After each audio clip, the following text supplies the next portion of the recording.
Hi guys, this is Sarita. Welcome to our channel Bioblist. So previous video में हम लोग ने ब्रीदिंग मैकेनिज्म ऑफ ब्रीदिंग किया था। इस वीडियो में हम लोग रेस्पिरेटरी वॉल्यूम्स एंड कैपेसिटीज को कवर करने वाले हैं। इसमें 9 वॉल्यूम्स है डिफरेंट टाइप्स ऑफ, जैसे tidal volume, inspiratory reserve volume, expiratory reserve volume, residual volume, inspiratory capacity, expiratory capacity, functional residual capacity, vital capacity and total lung capacity. So ये 9 types of volumes को हम लोग ये video में cover करने वाले हैं। So first comes tidal volume. Tidal volume क्या होता है? जैसे कि मैं जब नॉर्मल ब्रीदिंग कर रही हूँ, मैं नॉर्मल जब इनहेलेशन कर रही हूँ या नॉर्मल एक्सपायरेशन कर रही हूँ, तो मैं जितना वॉल्यूम ऑफ एयर को अंदर ले रही हूँ उसको हम लोग टाइडल वॉल्यूम बोलते हैं। तो ये क्या हो गया? Normal respiration. नॉर्मल रेस्पायरेशन के टाइम में मैं जो भी एयर को अंदर ले रही हूँ या जो भी एयर को बाहर दे रही हूँ, इनहेल कर रही हूँ या एक्सहेल कर रही हूँ, उसको हम लोग टाइडल वॉल्यूम बोलते हैं। ये अप्रोक्सीमेटली 500 ml होता है। ये जो भी हम लोग पढ़ेंगे वो अप्रोक्सीमेशन ही रहेगा। ये 500 ml होता है। और हम लोग ने पहले पढ़ा था, क्या पढ़ा था कि ऑन एन एवरेज 1 मिनट में हम लोग 12 से 16 बार ब्रीथ करते हैं पर मिनट, राइट। तो अगर मैं ये 500 ml को 12 से या 16 से मल्टीप्लाई करूंगी तो ये 6000 से 8000 के आसपास आता है। तो ये कितना हो गया पर मिनट की? अगर मैं बात करूं टाइडल वॉल्यूम पर मिनट, वो कितना होता है?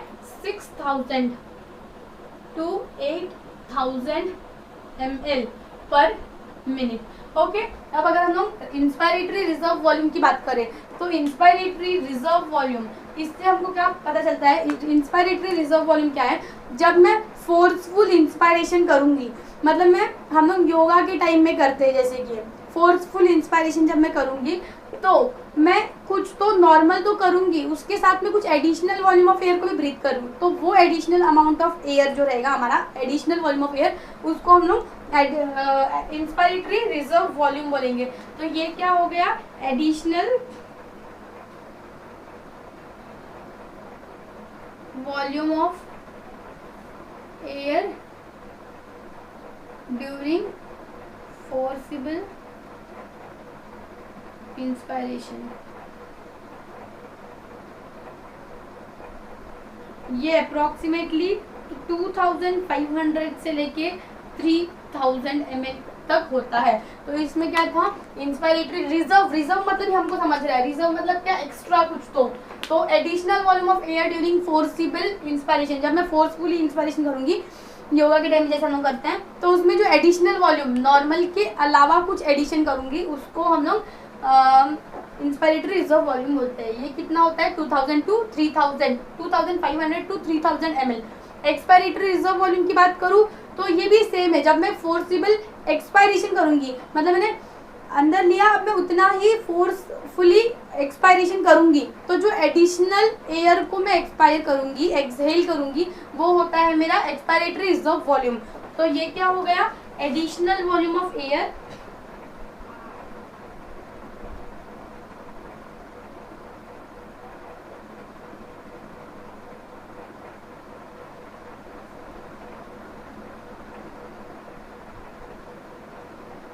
ये होता है 1000 to 1100 ml के आसपास। ओके, इतना clear? Tidal volume, inspiratory reserve volume and expiratory reserve volume. Okay, अगर अब हम लोग रेसिडुअल वॉल्यूम की बात करें तो रेसिडुअल मतलब हमको समझता है, रेसिडुअल मतलब क्या? बचा हुआ, राइट। तो जब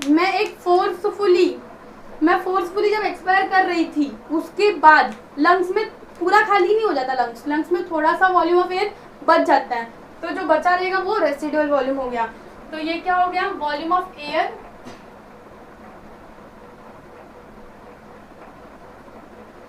रिमेनिंग इन लंग्स के अंदर रहेगा आफ्टर फोर्सिबल एक्सपायरेशन, हम लोग बोल सकते हैं इसको, राइट। तो ये कितना होता है? ये होता है 1100 to 1200 ml के आसपास होता है। तो ये 4 क्लियर हुआ। ये 4 एक दूसरे से लिंक था। कैसे? टाइडल वॉल्यूम क्या था? नॉर्मल रेस्पिरेशन, मतलब मैं नॉर्मली कितना अंदर ले रही हूँ हवा या फिर कितना रिलीज कर रही हूँ।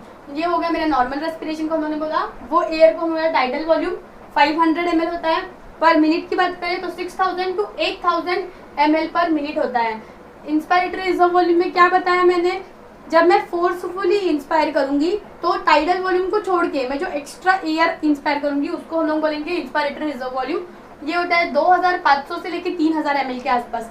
एक्सपायरेटरी रिजर्व वॉल्यूम भी कुछ वैसा ही था, जब मैं फोर्सफुल एक्सपायरेशन करूंगी तो टाइडल वॉल्यूम को छोड़ने के बाद जो एक्स्ट्रा मैं एयर एक्सहेल करूंगी वो हो गया expiratory reserve volume and it is 1000 to 1100 ml, right, 1100 ml sorry.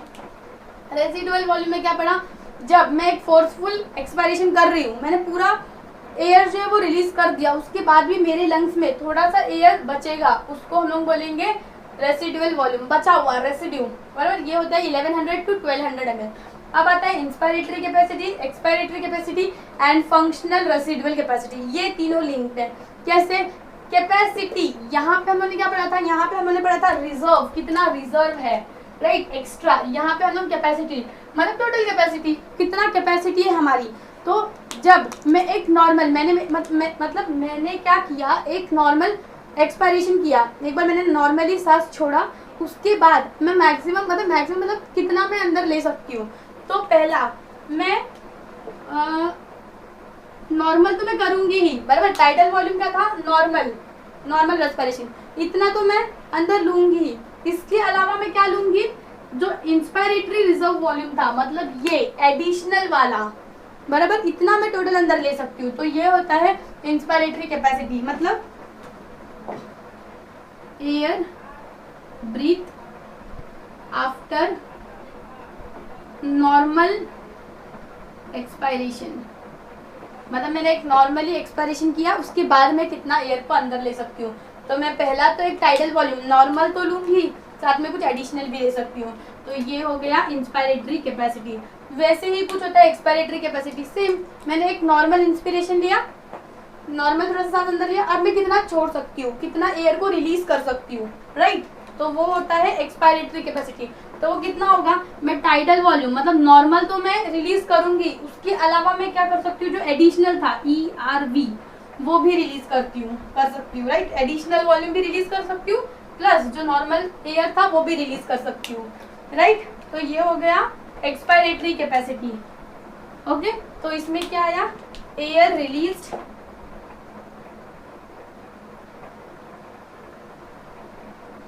After normal inspiration, okay. अब आता है functional residual capacity. Residual capacity and functional residual capacity में क्या फर्क है वो सुनो। मैंने क्या बोला, रेसिडुअल कैपेसिटी क्या है, मैंने फोर्सफुल एक्सपायरेशन करके पूरा एयर को रिलीज कर दिया बाहर, अब मेरे लंग्स में थोड़ा सा बचा है, वो क्या है, रेसिडुअल वॉल्यूम। यहाँ पे मैंने क्या बोला, मैंने फोर्सफुल एक्सपायरेशन नहीं किया, मैंने एक नॉर्मल एक्सपायरेशन किया, नॉर्मली हम लोग जो एक्सपायरेशन करते हैं, एक्सहेल करते हैं, वो किया, उसके बाद मेरे लंग्स में कितना बचा है, वो होता है फंक्शनल रेसिडुअल कैपेसिटी। तो ये अब रेसिडुअल कैपेसिटी तो वैसे भी बचेगा ही उसमें, बराबर।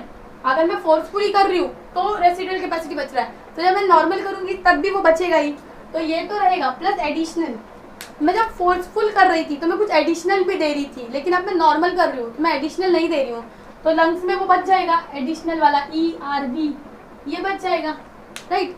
तो ये क्या होता है, RV, और फंक्शनल रेसिडुअल कैपेसिटी में ERV प्लस RV, तो ये होता है functional residual capacity. Volume of air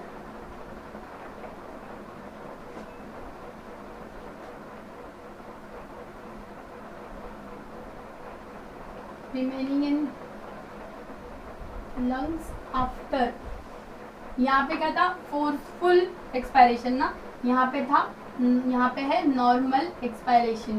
तो नॉर्मल एक्सपायरेशन जब करेंगे तो एडिशनल वाला नहीं जाएगा, तो इसलिए वो यहाँ पे ऐड अप हो गया लंग्स में, ओके। वाइटल कैपेसिटी, तो ये तीन समझा, ये दोनों अलग पढ़ाती हूँ, पहले ये तीन समझा, ये चारों तो क्लियर हो गया था। ये तीन कैसा है, कैपेसिटी मतलब कैपेसिटी की टोटल कितना रह सकता है, तो इंस्पायरेटरी कैपेसिटी मतलब एक नॉर्मल एक्सपायरेशन कर रही हूँ मैं, कैपेसिटी तो पहले इतना नहीं समझ रहे तो इतना समझ लो कि कैपेसिटी मतलब तो नॉर्मल तो रहेगा प्लस एडिशनल, इतना टोटल कैपेसिटी है, तो नॉर्मल प्लस एडिशनल, नॉर्मल क्या था, tidal volume plus additional inspiratory है, इसलिए एडिशनल इंस्पायरेटरी रिजर्व वॉल्यूम, तो ये हो गया। और यहाँ पे एक्सपायरेटरी में भी सेम है। बट अगर डीप में पढ़ना है तो क्या है, एक नॉर्मल एक्सपायरेशन किया मैंने नॉर्मली सांस को रिलीज किया, उसके बाद में मैक्सिमम कितना ले सकती हूँ। ओके, अब यहाँ पे क्या है, एक्सपायरेशन किया मैंने नॉर्मली इंस्पायर किया, उसके बाद में मैक्सिमम कितना दे सकती हूँ, ये एक्सपायरेटरी। रेसिडुअल में क्या पढ़ा, यहाँ पे हम लोगों ने फोर्सफुल एक्सपायरेशन किया था, उसके बाद लंग्स में कितना बचा था, तो यहाँ पे फोर्सफुल कर देता तो नॉर्मल और एडिशनल दोनों चला गया था, थोड़ा सा बचा था, वो है रेसिडुअल वैल्यू। यहाँ पे हम लोगों ने नॉर्मल एक्सपायरेशन किया है, तो नॉर्मल एक्सपायरेशन मतलब एडिशनल वाला भी बच जाएगा, तो वो ERV हो गया। समझ गया। वाइटल कैपेसिटी में क्या होता है, वाइटल कैपेसिटी कैसा है, मैं फोर्सफुल एक्सपायरेशन करने के बाद, यहाँ पे हम लोग क्या करते हैं, नॉर्मल इंस्पायरेशन करने के बाद कितना एक्सपायर कर सकती हूँ, मतलब कितना एक्सहेल कर सकती हूँ, कितना रिलीज कर सकती हूँ। यहाँ पे क्या होता है, मैं फोर्सफुल एक्सपायरेशन के बाद कितना इनहेल कर सकती हूँ, या फोर्सफुल इंस्पायरेशन के बाद कितना एक्सहेल कर सकती हूँ। समझा तो भी ठीक है, लेकिन नहीं समझा तो सिंपल लैंग्वेज में क्या याद रखना, ये tidal volume plus IRV plus ERV का एडिशन है, बस। क्या, tidal PV plus IRV plus ERV। फिर भी अगर अच्छे से समझना है तो ये क्या है, ये वाइटल कैपेसिटी, मतलब मैं यहाँ पे क्या बोल रही थी कि नॉर्मल इंस्पायरेशन के बाद मैं कितना एक्सपायर कर सकती हूँ, या नॉर्मल एक्सपायरेशन के बाद मैं कितना इंस्पायर कर सकती हूँ। यहाँ पे क्या है, फोर्सफुल एक्सपायरेशन के बाद मैंने मतलब फोर्सफुली पूरा हवा रिलीज कर दिया, उसके बाद मैं कितना एयर को अंदर ले सकती हूँ, या मैंने फोर्सफुली पूरा अंदर एयर ले लिया, अभी मैं कितना दे सकती हूँ, ये वाइटल कैपेसिटी है। उतना नहीं पूछते, सिर्फ TV plus IRV plus ERV, ये याद रखना। और टोटल लंग कैपेसिटी मतलब VC, मतलब वाइटल कैपेसिटी तो रहेगा, वाइटल कैपेसिटी के साथ एडिशन में रहेगा vital capacity plus residual volume, मतलब जो बचा कुचा था। क्योंकि देखो टोटल लंग कैपेसिटी मतलब टोटल लंग में कितना, मतलब मैंने एक बार इंस्पायरेशन किया, मैंने फोर्सफुल इंस्पायरेशन कर लिया है, अब मेरे लंग्स में जो भी कुछ बचा है वो total lung capacity. Total lung में कितना कैपेसिटी है, is called as total lung capacity. तो ये वाइटल कैपेसिटी तो होगा, प्लस रेसिडुअल भी, जो बचा कुचा था वो भी ऐड हो जाएगा। तो ये, तो मैं इसको ऐसे भी लिख सकती हूँ, या फिर VC क्या था, VC इज इक्वल टू क्या, TV plus ERV plus IRV, right. तो मैं इसकी जगह पे TV plus ERV plus IRV लिख सकती हूँ, और प्लस इसका तो ऐसे ही लिख दिया RV, राइट। तो ये भी करेक्ट है and this is also correct. तो तुम लोगों को ये दोनों में से कुछ भी पूछ सकते हैं, राइट। तो ये था respiratory volumes and capacity. Respiratory volumes and capacities यहाँ पे हमारा खत्म होता है। So please do like, share and subscribe our channel. जितना ज़्यादा से ज़्यादा हो सके ये चैनल को सब शेयर करो, और आपको कोई भी डाउट हो तो नीचे कमेंट सेक्शन में मेंशन कर दीजिए, मैं आपका सारा डाउट क्लियर कर दूँगी। Thank you so much.